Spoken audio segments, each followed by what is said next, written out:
at the night sky and imagine traveling to those twinkling stars. Wow, many brave men and women have traveled into space to learn its secrets. Brave astronauts like Neil Armstrong actually flew in a huge rocket and walked on the moon. They wore heavy spacesuits and bounced around because there is less gravity there. Ha ha ha, it must have been so much fun to jump that high. Yes, I got it. Going to space is not easy at all.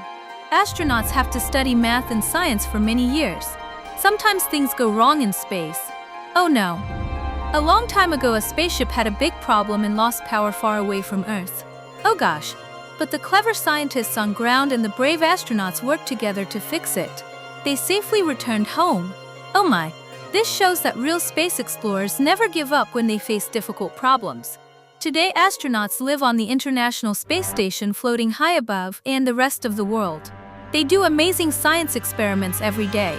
Maybe one day one of you brilliant students will become a great space explorer too. Oh yes.